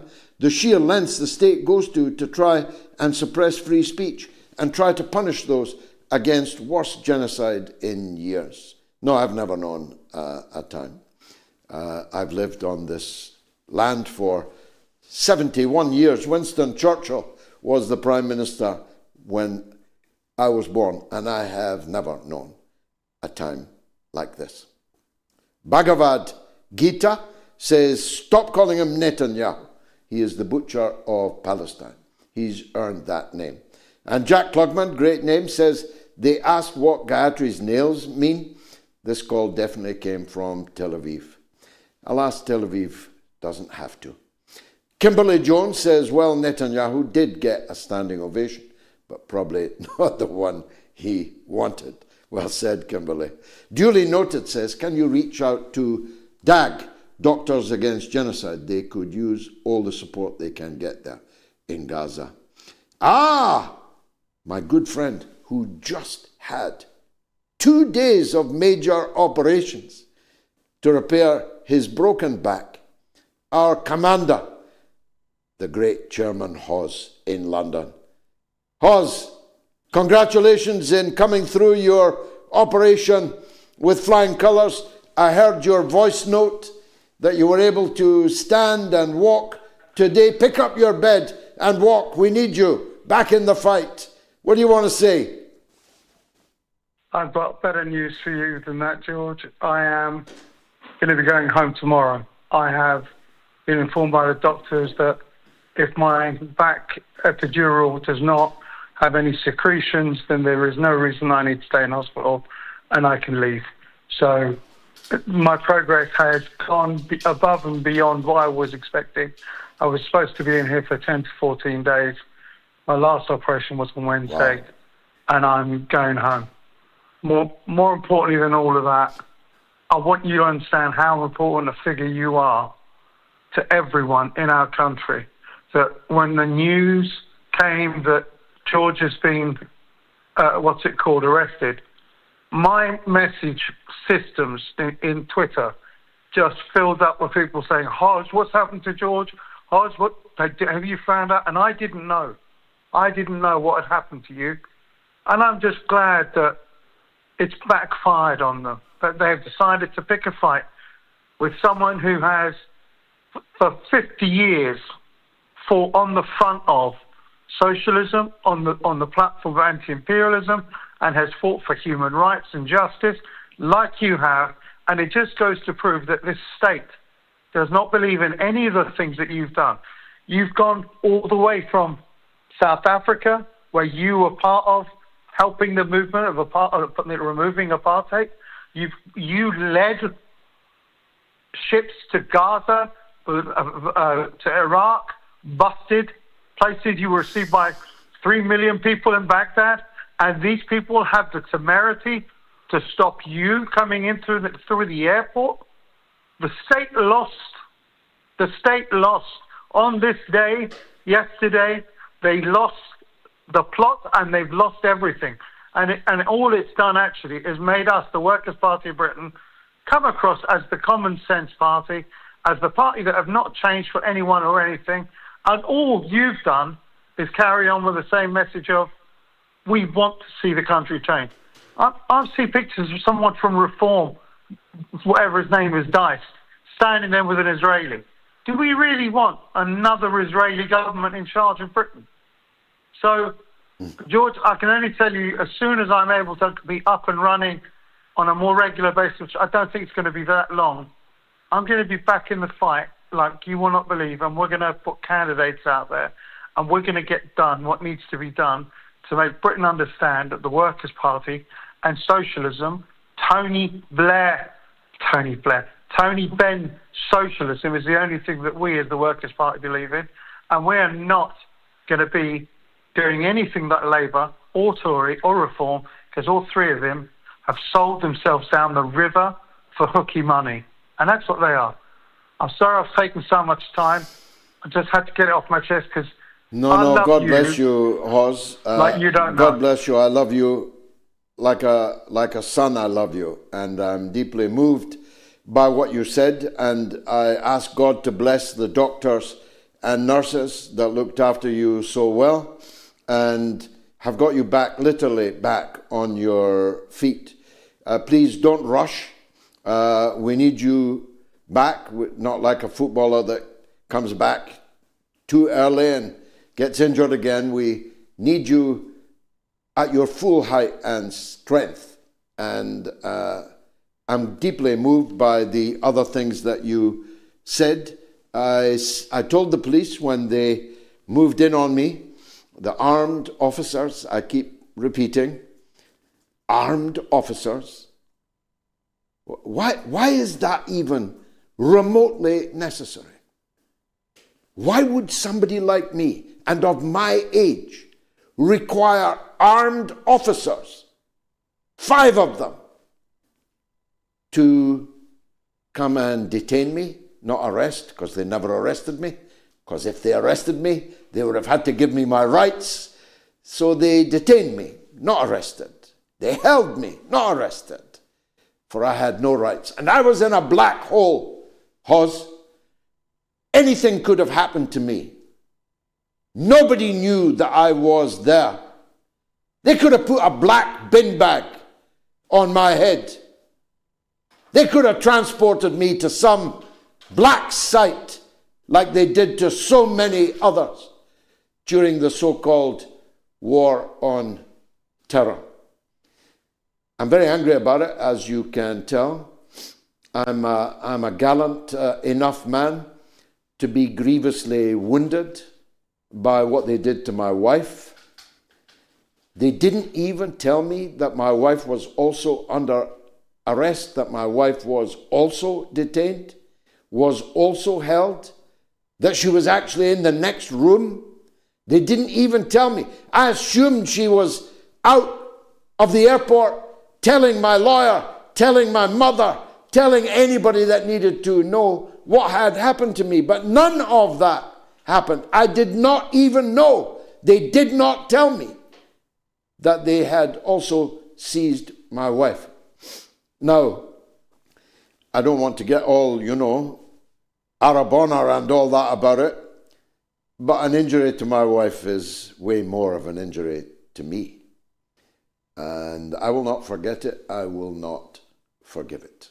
And I intend, as you will learn after the press conference at 4 o'clock in Belfast tomorrow, I intend to do something about it. God bless you, Hoz, and a big thanks. A big shout out to tonight's top donors who've made it onto the wall of fame tonight. Lysander Hardy Pierce, William Lawrence, Steve Greenwood, Elaine Ryan, and Douglas McFarland. A big thanks to you all. Please, if you've not been to our website, check it out. After this show, moats.tv. If you like the show and you want more of it, support it now by scanning the QR code. Jim is in Cork on the flotilla, which seems to have dropped out of the news, Jim.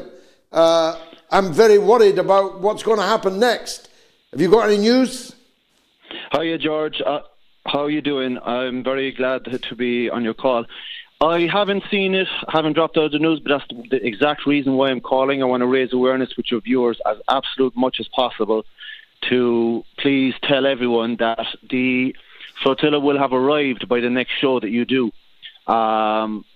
They are 1 day away, from what I've heard, from the so-called red zone, the danger zone, so they're getting closer and closer. And I was expecting that they would have arrived today or tomorrow, so it's going to be in the next couple of days. And as you know, this is the most important time, obviously, to be looking at them. So I really, really, really want you to just tell all your viewers to really keep your eyes there on the flotilla. For anyone who doesn't know, it's more than 50 boats from 44 different countries, 44 nationalities. Italy, Spain and Greece have now sent naval boats to help the flotilla, to protect them. I think there's 2 from Italy, 1 from Spain, 1 from Greece. Italian dock workers have begun striking as well. They've begun striking to shut down the ports until the genocide stops. So some people are saying that it's that direct action which has made the naval boats be sent. So I just want everyone to really, really look, because like I say, George, by the next show you make, it will have swung one way or the other. So I'm just thinking of them all. We also have Ty Hickey from Cork, who's a friend of our group, the CPSC here in Cork, the Cork Palestine Solidarity Campaign, and he's on the boat, so extra special thought for him at the moment. And I want to say, George, as well, that yeah. Go on, Jim. I want to say that I believe the tide is turning, and I believe that it's been slow, but people are waking up, to use the expression waking up. They have woken up. We saw Netanyahu address the UN, and about half of them walked out, and recently almost the entire room walked out. It's become clearer and clearer who they are. I don't know why it's been so slow for the world to realise, but it has happened. I think that with all the millions of people who are demonstrating, that the marches are a way, I think, for people to alleviate their frustration of what's happening. But now, with one Madeleine and with one Handela boat having transformed into now more than 50 boats, this is more, the will has become action now. And I want to say that kind of with a relief, actually, that we can actually have some faith, we can have some hope that this is going to change, even though so much has been lost, and there's even going to be more lost, but it's not going to continue. And the more we believe that also, George, the more we actually believe it, the more we keep saying that Palestine will be free from the river to the sea, the more we make that a reality. When I see, like, any politician from Blair or whoever that I've seen on TV growing up, even all of them, all the presidents, they always seem so sure of what they will do in the future. They always say, we are doing XYZ and we will continue to do XYZ. And I always think when I see that, how can they be sure? And they can't. But it's in the saying of it, in that moment, that they make it reality. So when we, in that same spirit, but counter spirit, when we say Palestine will be free, we make it freer. And so I don't want anyone to lose hope. In fact, have the opposite. I'm urging people to be brave, to just breathe through this as well, because, you know, the whole world is scared as well of what's happening. No one wants this to come to their shores. But I think that we're on the back foot, because when something like this happens, it's a kind of a global trauma. I'm not going to even, not for a second, compare what we're feeling to what Palestinian people are feeling, but it is affecting the whole world. And instead of us locking our doors and shriveling up, let's just get out there in the streets and let's actually connect more, because they don't expect us to do that. Everyone expects us to take care of the little piece that we have, while it shrinks and shrinks and shrinks. And in that way, we just become more alienated. And eventually that danger will come to our front door. So let's do the opposite. Let's get out there in the street. Beautifully expressed, and keep demonstrating and keep Very doing everything we can. beautifully expressed. You're a credit to your campaign. Tig Hickey is a great friend of ours. We're praying for all of them, and for our good friend Tig, we're thinking of his new baby that he left behind to do this for the other children in Gaza who are not children of a lesser God and who have no means by themselves of escaping from the endless crucifixion that their people have suffered. So I'm shocked that you tell me that by the time we do our next show, one way or another, this flotilla's fate will be sealed, and we'll have to take account of that when Wednesday's show comes along. But the clarion call that you have made will have been heard far and wide. Thank you, Jim, for making it. Alessandro is in London on Israel. Go ahead, Alessandro. Hi. Glad to speak to someone we're talking to for once. It's not easy these days. Really, I'd like to get the chance for once and for all to be able to speak, to get around the YouTube censorship, SewerTube censorship, and to denounce the absurdity of those chat conversation, the hypocrisy, the cowardice of all these political people that they're not doing anything. Israel was never meant to be a Jewish state. It's a Zionist state. And after they take all of Palestine, which I hope it will never happen, but even if they do, it will not be enough. After that, they want to take the Sinai region of Egypt, most of Lebanon, all of Syria, the whole of Jordan, another big chunk of Iraq, and of Saudi Arabia. And after that, still won't be enough, because after that, they want to be safe as well. So it means they'll have to destroy Iran, Turkey will have to go, and Saudi Arabia, which might not be so friendly anymore. And what's worse, all of this is just they don't want peace. Greed. They don't want peace in the Middle East. They don't even want pieces of the Middle East. They want all of the Middle East. That's what their flag says.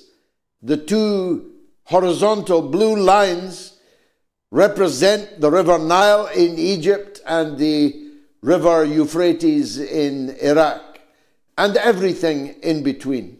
That's their greater Israel, in which they believe with all their heart. We were told that from the river to the sea was somehow an anti-Semitic chant, even though that's actually the constitution of the ruling Likud party. In Israel, that's literally the exact translation, that Israel is Jewish from the river to the sea. That's their constitution. But if I say it, I risk sanction and more. But the key point that you made is that all these other countries that have done nothing to stop Israel committing this genocide, they too are on the menu for the Greater Israel banquet. Alessandro, thank you for that. Aisha is also in London. Aisha, welcome to the show. Hiya. Hi. Go ahead, Aisha. I just wanted to speak kind of about how our free speech in this country has kind of been tainted, and we're not able to speak any more out in regards to different topics. How do you mean? Be more exact to me. So in regards to so we are able to kind of go and protest in regards to Palestine, but if, for example, we speak out about it and say things in regards to the other country, like saying different things about Israel, about how that wasn't a country even to begin with, we can kind of be like the police or like different types of politicians, they can say like this is wrong, and that we're not able to say that on social media. Yeah. Okay, I think I've got you though. It's a bad line for me. But I think I've got you. We have to be courageous. We have to fear God more than we fear the here today, gone tomorrow, home secretaries that give orders to our police officers who joyfully or not joyfully carry those orders out. We have to fear God more than we fear them. We have to fear the judgment day when we'll be asked not what other people did, but what we did and what we didn't do. And we have to take heart from the fact that the tide is turning. The gallant doctor who triumphed at the GMC, the General Medical Council, this week against those that had tried to dismiss her and to slander her. Professor David Miller's great victory in the Employment Tribunal that established as British law that anti-Zionism was a protected characteristic under law and for which you could not be expelled from your job or your university, etc. The sheer numbers of people that are now standing up and being counted, overwhelming in number, and I don't want to blow our own trumpet, but the exponential rise, and it is truly exponential, rise in the audience of this mother of all talk shows. These are all straws in the wind that are coming together now in far more than single straws. So I actually believe that the tide has turned, that it will never turn back, and that victory will be ours. I may not see it myself, but I'm sure that my 6 children will see it. And may I have many grandchildren also to see it. My dear granddaughter, Etty, is 12 today. Happy birthday, darling. Gino is in the Bronx. He was at Judge Napolitano's epic event this weekend. Let's hear about it. Gino, how was it? Oh, George, I wish you were there. I know you wanted to come, but they would have stopped you, as you said. I don't know if it would have been for 8 hours. Sure. Maybe. But the thing is, I called. Can you hear me, George? Yes, you're on the air. Okay. So I called. I stayed in on this beautiful day. I didn't know whether to go to the beach or the botanical garden, but who else can keep me in? I came in a little later because I fed some of the street cats down here. So I missed your first 7 minutes, but I heard what happened to you. So I thank God you and your family are safe. I don't want to take anybody for granted. I give thanks for that. And the audience, I ask you all to keep him in your prayers and his family and your loved ones, because he's in my prayers, and you will be, George, from here to even when you or I pass on the other level. Now, the place for everybody to tune in, it's Occupy Peace. Everybody was there from Joe Salenti, who put it together. I met Garland Nixon, your buddy, Dennis Kucinich, Judd Napolitano, Ray McGovern. I finally met Ray McGovern, George. Scott Ritter was there. Roger Water was beamed in with a beautiful song that the flotilla is using, the name of the song. So Occupy Peace, it's about 3.5 hours. You can hear the whole thing, the audience can. And I just want to say about Erica Kirk, I watched that segment with her looking up towards the heavens and saying, what would Jesus say? And he would say, forgive them, they know not what they do. And that was a moment of Christ through that woman at that moment, and her heart tears. And then right after her, of course, you got the other guy pronouncing the direction below, I would hate. So that right there gave him away again. And as far as Herod, the Netanyahu goes, to me, I see him as the modern-day Herod. And if Herod is around, I have a strong suspicion of who was on the way. And he has killed more than Herod did in the past. And so his report card is going to have to be answered to. And today, the 30th is Rumi's birthday. And George, I think of you when I read this poem earlier. In your light, I learned how to love. In your beauty, how to make poems. You dance inside my chest where no one sees you, but sometimes I do, and that light becomes this art.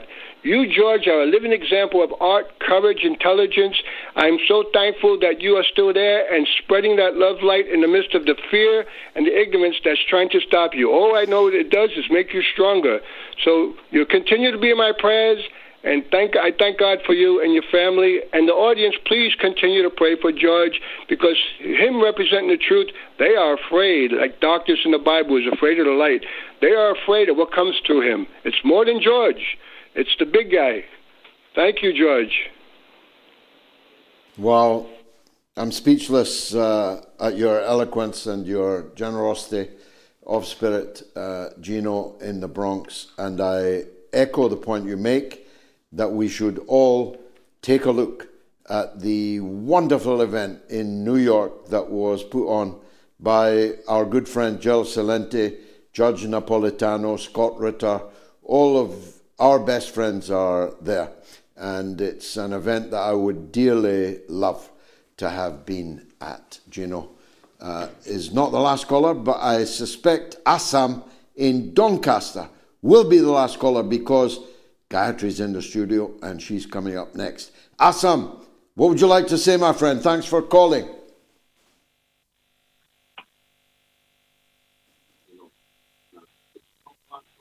Assam, are you there?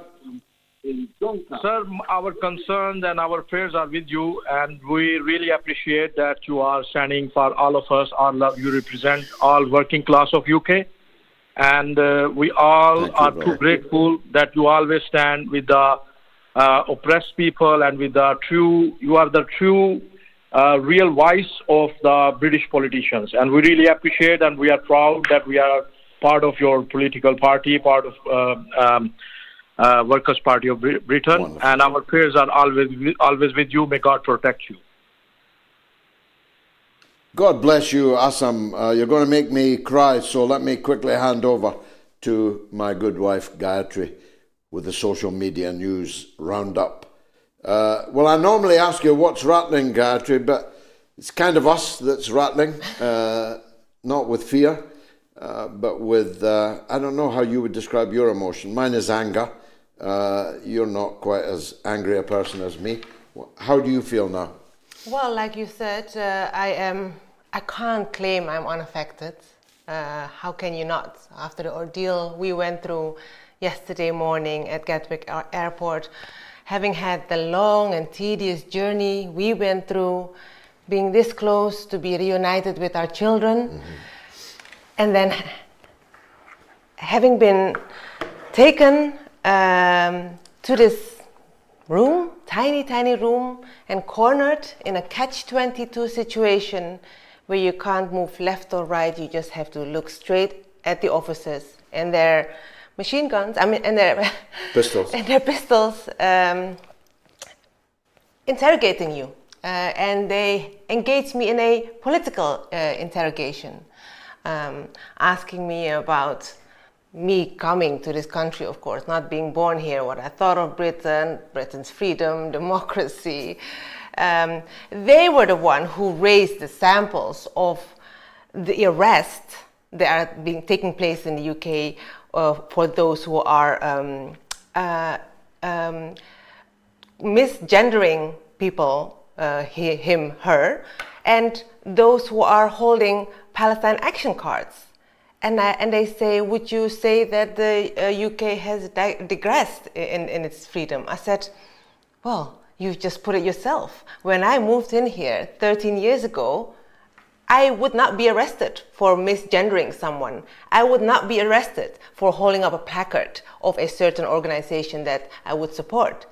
And yet here we are. You wouldn't have been arrested at the airport either. I wouldn't have been arrested at the airport either. And neither would 1,000 a month be arrested for expressing their freedom. So that's the social media arrest. That's the social media arrest. And if, again, they were the ones saying it, if Trump is the one who is making the point that the UK is having less and less freedom, well, who am I? What does that say? What does that say? How more can I add? And what else do you want to know about my political opinions when they're all out, free for you to watch everywhere for you to find. Yeah. So they were asking us questions that they could have gone on YouTube at zero cost and got the answer to all those questions. Voila. You want to know my opinion about the Israel-Gaza conflict, the way they put it? Well, it's undisputable, I said. It's undisputable. So, and no, they asked me whether I wanted to expand on that. I said no. There is no need to expand on it. It's undisputable. This has been my position. I am with Palestine, and I always has been, because obviously the implication was that you perhaps had changed my mind, which is... I had spoiled you.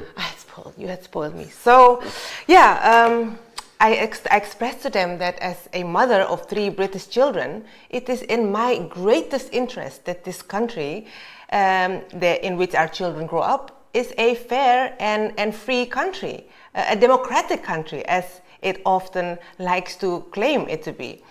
And obviously from the room we were sat yesterday separately, it didn't. Well, you knew that I had been detained, but I had not the slightest idea that you had been detained. I thought you were outside calling my lawyer, telling my mother, because I have a 90-year-old mother, I didn't want her to hear about it on the news and so on. But unknown to me, completely unknown to me, and deliberately unknown to me, you were being interrogated in the next room. I don't know. You seem sad. I am sad, and I told them I'm sad. I feel it dawns on you the day after how sad you feel. But at the moment, I said I feel sad for the state of this country, and I want it to be a better country for our children to grow up in. Well, God bless you. We're running out of time, and we have a legend on the line. If you don't mind, I'll go to the legend, the one and only Robos in New York, to bring the show to a close before we both break down and cry. Go ahead, Robos. Salubrious salutations to Clan Galloway in power, in strength, and in health. You know, before I migrate to the main point, of course, the shout out to the Moat staff who makes the communications possible, the wonderful Jaya. Sure. And despite the being pressed ganged by the cops there, the Lady Gayatri and her goddess of Argyle, attire still shining through, the dimness and the darkness of what's being pressed. A slight diversion, something I just want to say very quickly. The phrase, like the feather pillow bears the marks of the last person who sat on him, is a simile attributed to British Field Marshal Douglas Haig, who used it in a private letter to his wife on January 14th, 1918, to describe Edward Stanley, the 17th Earl of Derby. Haig characterized Derby as a very weak-minded fellow, and I'm afraid, like the feather pillow, bears the marks of the last person who sat upon him.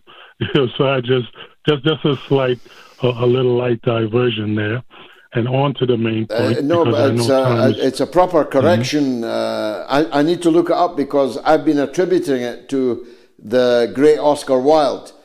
Whenever I hear anything fantastically witty and wise, I usually reach for Oscar Wilde as the likely author, but I will check it out, Arobas. Just a light diversion with all the heaviness that's going on as a contrast. Sure. On to the main point. Sure. And this is something I learned from you just from listening over the years and others.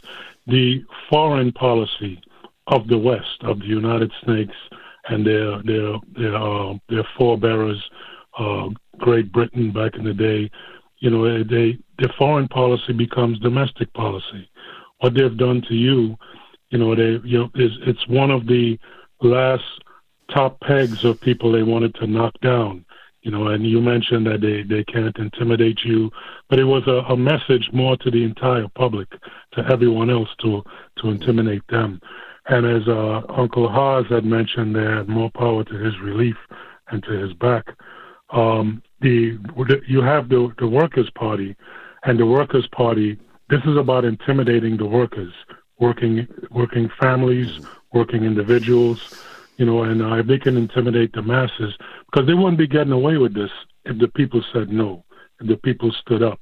So this is where, the Workers' Party comes in, and we need a Workers' Party worldwide, and especially in the West, because it harkens back to the point of where everyone has gone soft.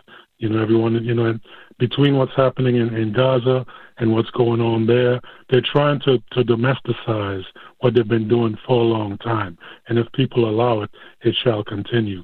But no, not past this point and no further, and the time to fight is now, or slip into that long night.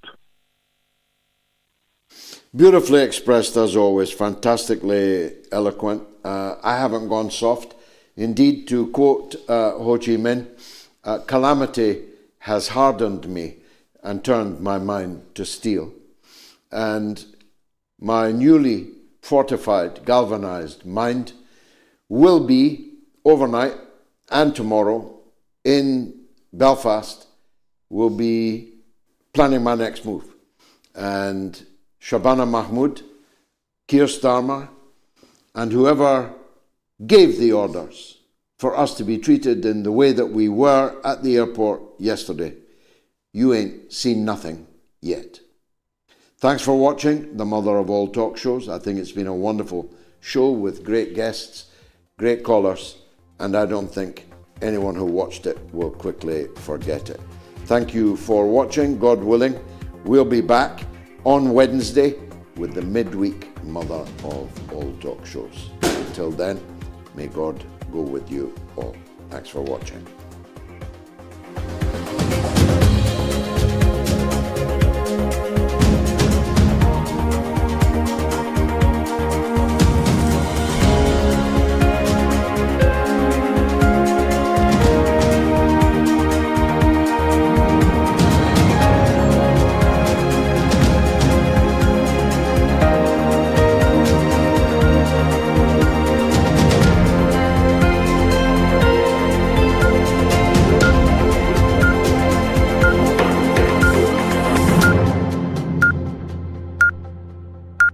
It's the mother of all talk shows. It's the mother of all talk shows. It's the mother of all talk shows. Go get 'em, George.